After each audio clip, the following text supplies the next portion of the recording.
ఏమన్నా ఇంత రాత్రి అయింది, నిద్రపోకుండా ఈడేం చేస్తున్నావునా? మా వైఎస్ఆర్ కొడుకు వస్తున్నాడంట, ఆయన కోసం ఎదురు చూస్తున్నా అన్నా. కాదన్నా, మీ వైఎస్ఆర్ కొడుకు వచ్చి నీ ముందు నిల్చున్నా నీకు కనపడదు కదనా? అన్నా, నాకు ఆయన కనపడకపోయినా నేను ఆయనకి కనపడతా కదన్నా. నాలాంటోళ్ళు ఆయన వెనకాలన్నామని తెలియడానికే నేను ఇక్కడ ఉన్నానన్నా.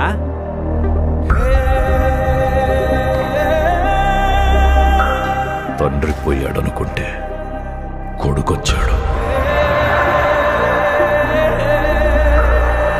Congress party can create another 100 YSRs.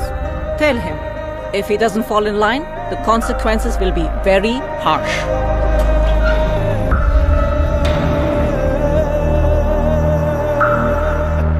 ఉన్నదంతా పోయినా పర్వాలేదు అని తెగించిన జగన్ లాంటోడితో యుద్ధం చేయడం మనకే నష్టం మేడం.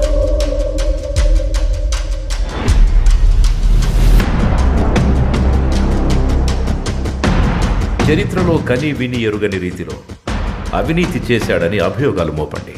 1,00,000 కోట్లని 1,00,000 సార్లు చెప్పించండి. ఒక అబద్ధాన్ని నిజం చెయ్యాలంటే అది మీడియాకి మాత్రమే సాధ్యం. If we can't defeat him, we can destroy him.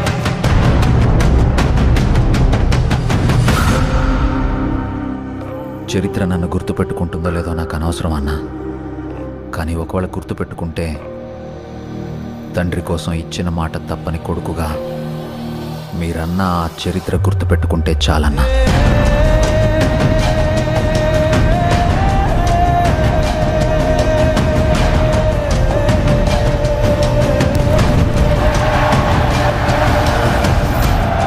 నాకు భయపడడం రాదయ్యా.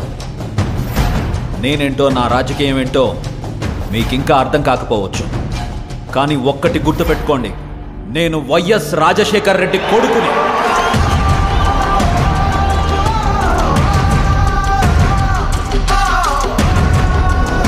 నా రాజకీయ ప్రత్యర్థినైనా శత్రువునైనా ఓడించాలనుకుంటానే కానీ మీ నాయకుడిలాగా వాళ్ళ నాశనం కోరుకోనయ్యా.